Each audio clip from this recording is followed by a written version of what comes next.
예, 바로 이어서 소담중학교 이정미 선생님께서 국어과 학생활동 수업 사례 나누기라는 주제로 오늘 마지막 날 네 번째 나눔을 하겠습니다. 선생님 준비되셨나요? 네. 네, 마이크 넘기겠습니다. 박수로 모시겠습니다.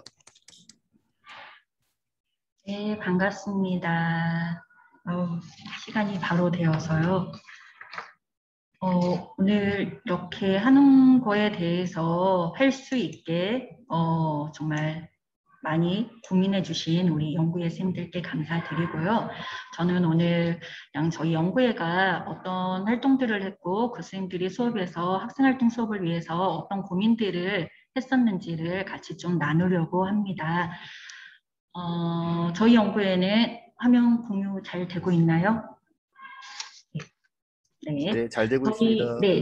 저희는 올해 연구회에서는 학생활동 수업을 어떻게 하면 좋을까에 대해서 고민을 하고 연구 활동을 했었고요. 그 활동을 위해서 직무연수까지 같이 신청해서 이렇게 4가지 주제로 같이 연수를 하면서 학교 현장에서 적용하는 걸 한번 해봤습니다. 그래서 첫 번째 강사님께서는 나만의 문학 수업으로 정말 유명하신 강사님이시거든요. 그래서 문학에 대해서 어떻게 고민하고 우리가 아이들에게 어떤 문학적인 감상을 할 수 있을까, 감성을 심어줄 수 있을까에 대해서 같이 고민하는 자리였고요.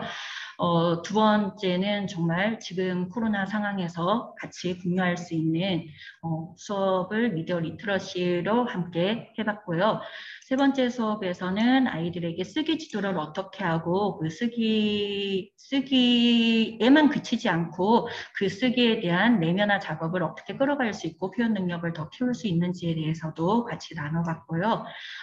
마지막 강사 쌤께서는 한 권 읽기를 통해서 우리 한 학기 한 권 읽기가 국어과의 또 주요 과제여서 그 주제에 대해서 어떻게 고민하고 그걸 어떤 평가까지 끌어갈 수 있을 것인가에 대해서 같이 한번 논의를 해봤습니다. 그리고 말하기 평가가 국어과에서는 사실 많이 소외되고 있는데 그 평가를 적용했을 때 더 수월하게 또 진행할 수 있다라는 거에 대해서 같이 한번 공부를 해보았습니다. 저희 연구에 올해 같이 하신 선생님들 이렇게 21분의 선생님들 같이 하셨고요. 더 많은 선생님들께 기회를 드리고 싶었는데 아쉽게도 연구에 인원에 제한이 있더라고요. 그래서 올해는 이렇게 구성을 하여서 진행하였습니다. 저희가 지금 참석자가 너무 적은가요? 참석자생들이 저희 연구회생들 들어오시자고 공유는 했습니다만 시간들이 많이 어려운 것 같습니다. 저는 이제 수업을 하면서 활동 중심 수업을 고민하는 배경이 사실은 이거였습니다. 교사로서 나는 무엇을 가르쳐야 하고 이걸 왜 가르쳐야 하고 그러면 그걸 어떻게 가르칠 것이고 그럼 그렇게 가르치면 그게 학생들한테는 배움이 일어날 수 있는가? 그럼 학생들은 그걸 배웠으면 그 배움을 언제 어디서 어떻게 사용할 것인가에 대한 고민들이 참 컸습니다. 그래서 이런 수업 고민을 지금 20년째 계속하고 있고요. 하면 할수록 더 어려운 것 같습니다. 그리고 저희는 또 교사이기도 하지만 국어교사로서의 수업 고민들이 더 좀 치열하게 일어날 수밖에 없는데요. 국어교사들이 모임을 하면서 저희 연구회를 하면서 또 어려웠던 거는 국어과의 영역이 듣기, 말하기, 읽기, 쓰기, 문법, 문학 영역으로 또 나눠져 있고 특히나 고등학교에서는 이걸 나눠서 수업을 하고 있고요. 학년마다 또 다른 수업을 하고 있고 해서 같은 고민을 해서 같이 적용할 수 있는 고민을 하는데 같이 합을 모으는데 참 또 어려움이 있더라고요. 그래서 어쩔 수 없이 저희 고민은 그래도 공통되게 그런 같이 연구하는 걸 해보자로 해서 이론 중심으로 강사들 중심으로 이렇게 연구회를 진행을 했습니다.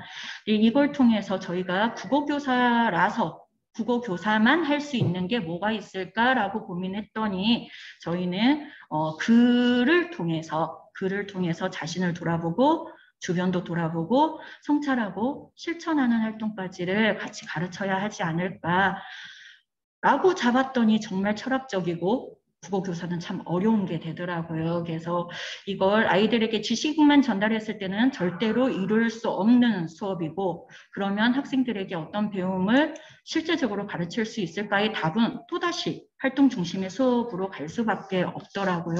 네, 저는 정말 학교 가서 교과서 가르치느라고 정신이 없었었는데, 일정 연수 때 현장 교사들을 초빙해서 연수를 거의 다 진행을 했었어요. 그때는 정말 획기적이었죠. 제가 2002년도 발령이었거든요. 그래서 2006년도에 일정 연수를 받았는데, 현장 교사들이 수업 고민을 정말 치열하게 하고 있었어요. 저는 교과서를 보고 있는데 그걸 보고 정말 충격을 한번 받았었고요. 교과서를 저렇게 재구성을 해서 누가 하라고도 하지 않는데도 아이들을 위해서 저렇게 바꿔갈 수 있구나.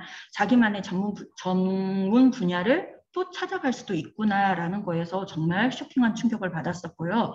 그리고 또 계기가 됐던 거는 많은 이제 그 뒤로는 학생 중심 수업이 되어야 된다라는 많은 이론들이 있었지만 저는 배움의 공동체에서 정말 많은 도움을 얻었었거든요. 근데 배움의 공동체에서는 한 명도 소외되지 않게 아이들에게는 어떤 배움이 있는지를 확인해 가야 된다라는 게 핵심이었어요. 그러면 나는 나만 떠드는 수업인가? 아이들이 한 명씩의 배움이 있었음을 내가 확인하고 있는가에 대해서 정말 많은 고민을 했었고, 그 고민의 답은 또다시 학생 활동 중심으로 모아질 수밖에 없었습니다. 저는 그렇게 해서 웬만하면 아이들이 직접 뭔가를 하고 있는 걸 보면서 수업을 하자로 방향을 틀었고, 정말 많은 고민만 한 것 같아요.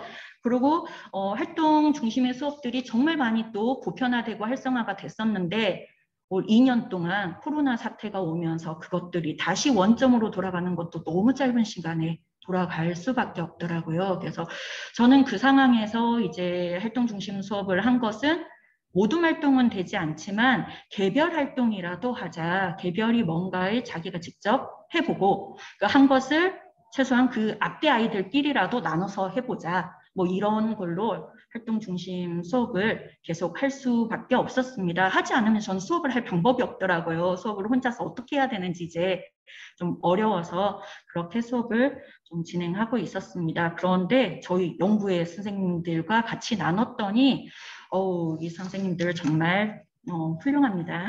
훌륭하게 많이 했었고요.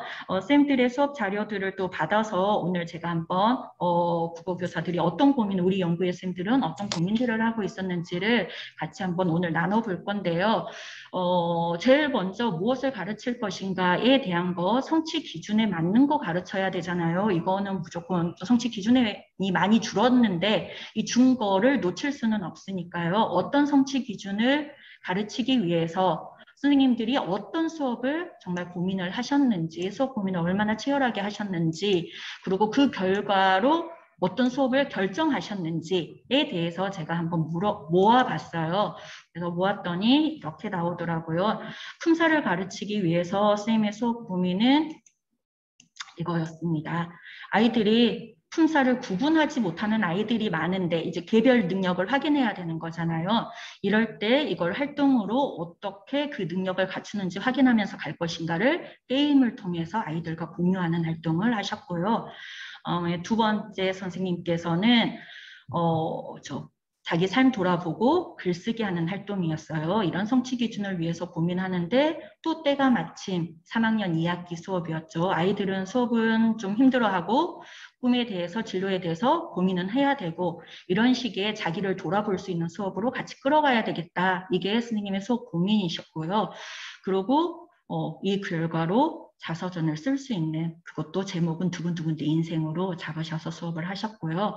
그다음에 세 번째 선생님께서는 우리 1학년 수업 성취 기준에 도서관 가서 책 읽기 하는 것도 들어있어요. 그래서 책을 읽기는 읽는데 그 친구가 얼마나 넓고 깊게 잘 읽고 있는지 이거 학생 활동을 통해서 뽑아내지 않으면 확인할 수 없는 부분이잖아요. 그래서 이 작업을 위해서 국어틀을 만들어낸 분까지 끌어간 쌤이 계시고요.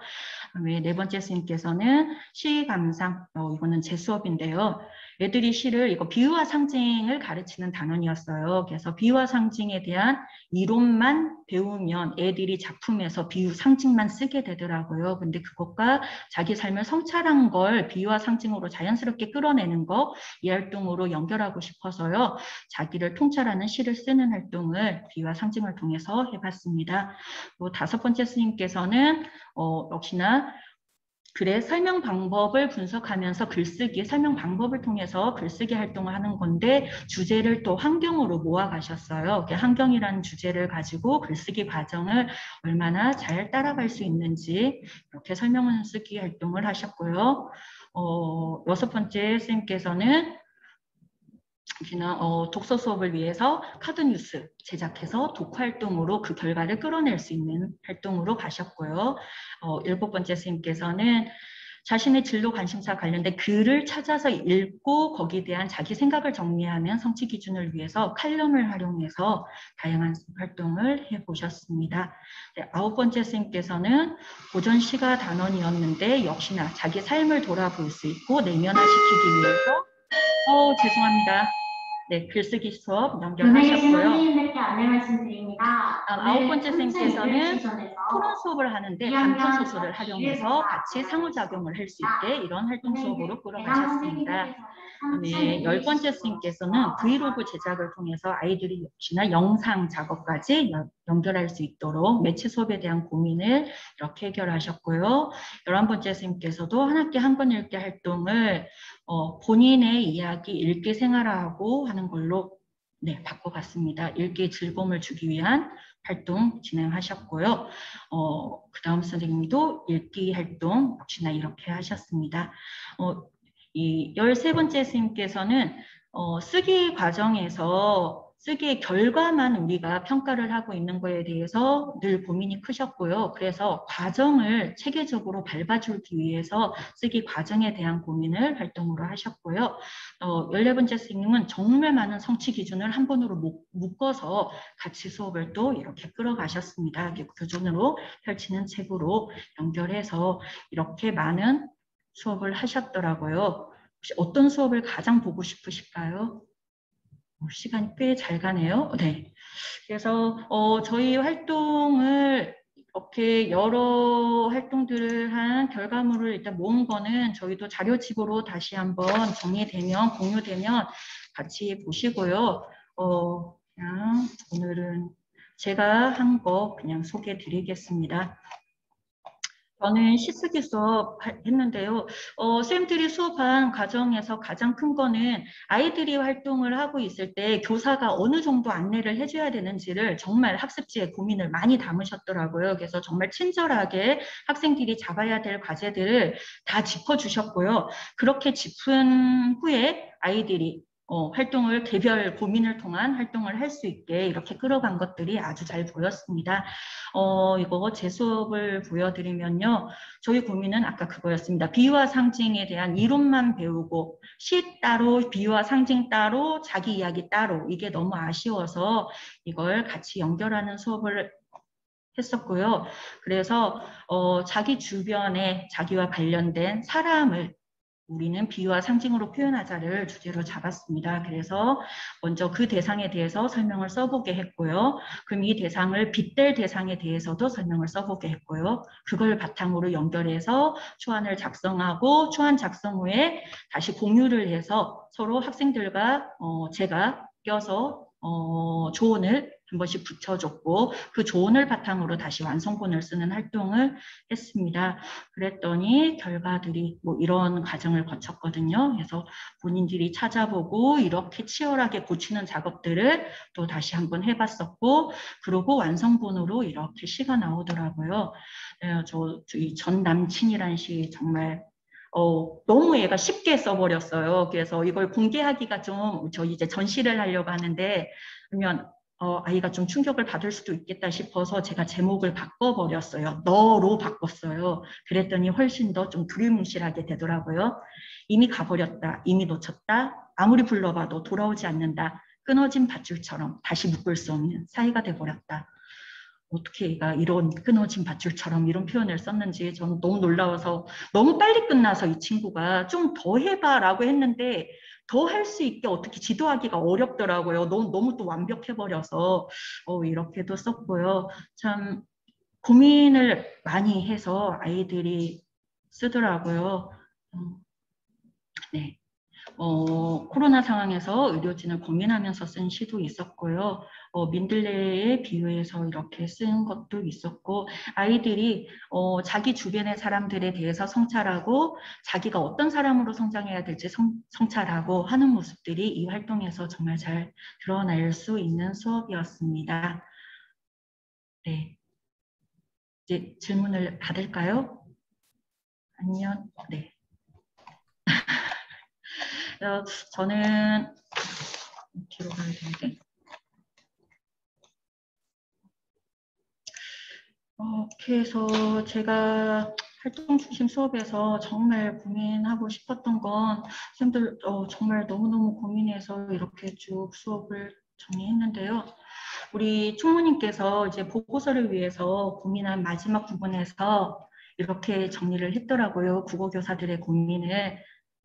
내가 교단을 떠난 뒤 아이들의 마음에는 무엇이 남을지, 국어 수업에서 습득한 지식이 희미해질 때까지 때에도 학생들의 가슴에는 무언가 남게 될 것인가. 늘 국어교사들의 정말 치열한 고민인 것 같습니다.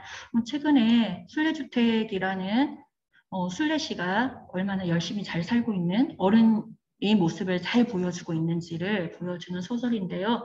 이 유은실 작가는 이런 얘기를 하더라고요. 미성년자를 초대해서 어떤 방식으로 환대할까를 우리는 고민을 해야 된다.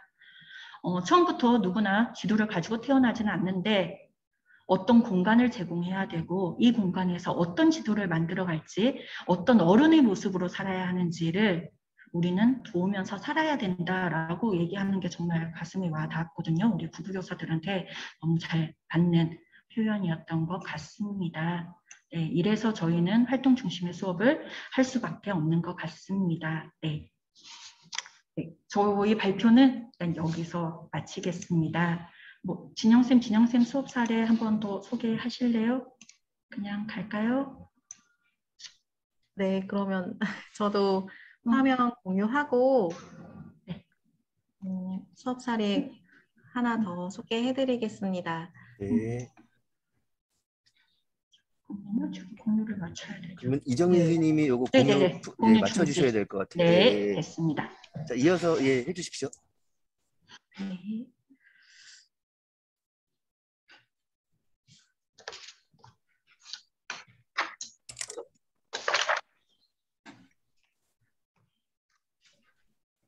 네, 저도 올해 연구회 하면서 학생 활동 중심 수업이라는 좀 큰 주제로 묶어서 선생님들이 원하시는 여러 수업 실천하고 계신 타시도에 계신 국어 선생님들 많이 만나 뵙고 좀 아이디어를 얻어서 이번 학기에 고전 읽기라는 진로 선택 과목을 맡으면서 진행했던 그 토론문 쓰기 수업을 간단히 소개해 드리겠습니다. 이 고전 읽기라는 과목 자체가 진로 선택이고 학생들이 선택해서 듣는 수업이기는 하지만 다른 영어 과목이나 수학 과목을 피해서 온 학생들도 상당수 많이 있고 고전이라는 것에 대해서 꼭 좋아하지만은 않지만 온 학생들이 있어서 학생들이 가장 많이 하는 질문이 고전만 꼭 해야 되냐, 다른 거 하면 안 되냐 이런 말들이었어요. 그래서 저희가 제가 학생들이랑 같이 그 고전에 대한 정의를 다 함께 내려봤거든요. 고전이라는 게 꼭 국어과 선생님과 함께 하니까 수능에 출제되는 그런 근대 이전의 고전 문학만 다룰 필요는 없다. 우리가 현대인들이 좀 꾸준히 읽고 오랫동안 사랑받는 작품은 고전이라고 정의할 수 있다라고 좀 범주를 넓혀놓은 후에 학생들이 좀 흥미도 있어 하면서 읽어볼 만한 이유가 있는 그런 소설 작품 3가지를 선정해서 같이 독서 토론 수업을 진행을 했어요. 그래서 여기 수업 설계 부분에 표로 정리한 거 한번 보시면 세 가지 작품 중에 원하는 작품 하나를 읽고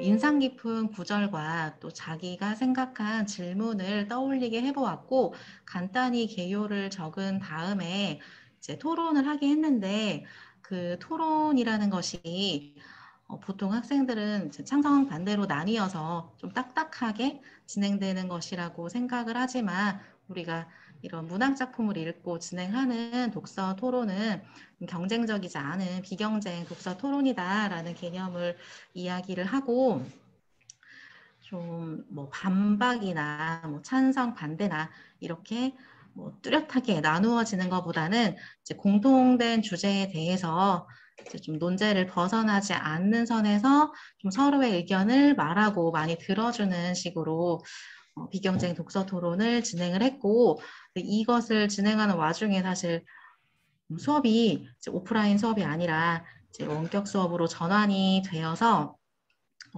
조금 당황스러운 면도 있었는데 또 학생들이 이런 줌 회의실을 많이 사용하다 보니까 전체 수업뿐만 아니라 이렇게 소그룹으로 또 수업이 가능하더라고요. 그래서 소그룹별로 토론도 진행하고 학생들이 쓰는 그 토론문에 대한 지도 조언도 이제 교사랑 학생이랑 1대1로 다른 학생들을 보지 못하게 채팅 기능도 다 있더라고요. 그래서 온라인으로 좀 갑자기 전환이 되었지만 이제 토론 수업을 이어서 진행할 수 있었고 학생들도 이제 토론문을 작성해 보았습니다.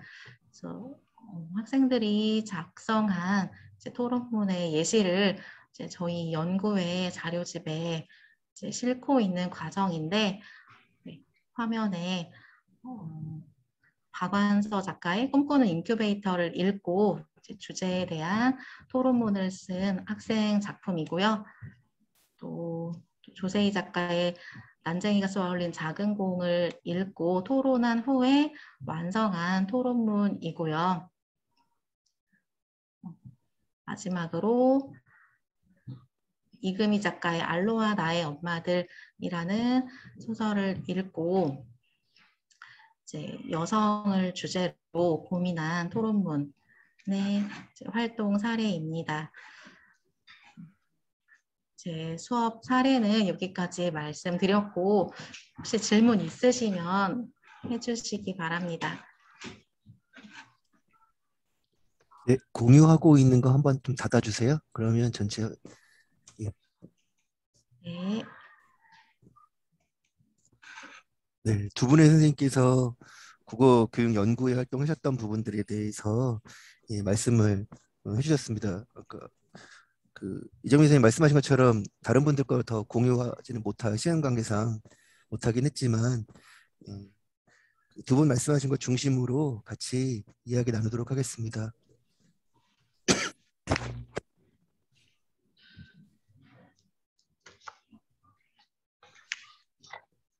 침묵이 어색하시죠? 괜찮습니다. 연구에 하셨던 선생님들 국어교육 연구회가 지금 몇 분 정도 같이 활동을 하고 계세요? 올해 21명이 회원입니다. 올해 코로나 상황 이렇게 됐는데 어떻게 진행하셨어요? 대부분 비대면이나 이렇게 진행하셨습니까? 아니면 저희는 직무연수 아까 앞에 말씀드린 그 4명의 강사쌤 오셔서 수업을 강의를 하셔서 그때는 그냥 대면으로 했습니다.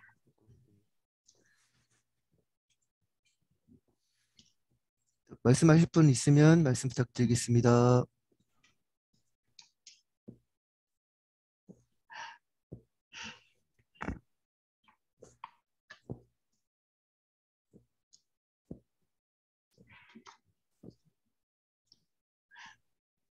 저희 연구에는 정말 아까 저희 고민을 얘기했듯이 국가는 영역도 다양하고 학교 급에 따라서도 또 다른 자료를 제공해야 되고 수업 고민이 좀 달라져야 돼서 늘 어떻게 더 구체적으로 할 수 있을까가 고민이거든요. 그래서 내년에는 영역별로 수업운임을 만들어서 어떻게든 좀 더 다양하고 알차게 실제 사례를 더 많이 만들어서 보급할 수 있도록 하려고 합니다. 관심 있는 국어쌤들 6월 달에 업무 메일로 안내하면 많은 신청 부탁드립니다. 이번에 같이 연구했던 자료를 네. 공유를 한다면 어디에 공유를 해주셔요? 영상도 나중에 이거 나가니까 자막에 넣을게요. 진영쌤 어디에 공유가 되던가요, 우리? 제가 세종교육원 오해령 연구사님께 안내받은 바로는 보고서 요약본은 책자로 제작이 되고 좀 첨부 자료가 선생님들의 수업 첨부 자료가 많이 들어가는 최종 보고서는 홈페이지에 탑재가 된다고 들었거든요. 정확한 홈페이지 명이랑 주소는 한번 확인을 해봐야 될 것 같습니다. 네. 저희가 아마 오해령 연구사님 그쪽은 연구의 결과 보고나 뭐 이런 그거일 것 같고, 수업 자료는 2집 편전의 중등 이야기에도 보면 이제 교과 할 수 있게 만들어져 있어요. 그래서 보통 2집 편전 중등 이야기 수업 평가 톡톡의 교과 수업 부분이 있어서 그 부분에다가 같이 공유해 주시면 좋을 것 같아서 말씀드렸어요. 네, 네. 알겠습니다. 완성되면 공유하겠습니다. 네. 코로나로 참 어려운 시기에 대면 또 비대면 이렇게 해서 애쓰셔서 했던 것 같아요. 고생하셨고, 또 선생님들도 이제 한 해 마무리하는 한 달밖에 남지 않았는데 연구 활동뿐만 아니라 학교에서도 아이들하고 또 좋은 추억 잘 만드시면서 마무리 잘 하셨으면 좋겠습니다. 오늘 고생하셨습니다. 맞습니다. 감사합니다. 네, 고맙습니다.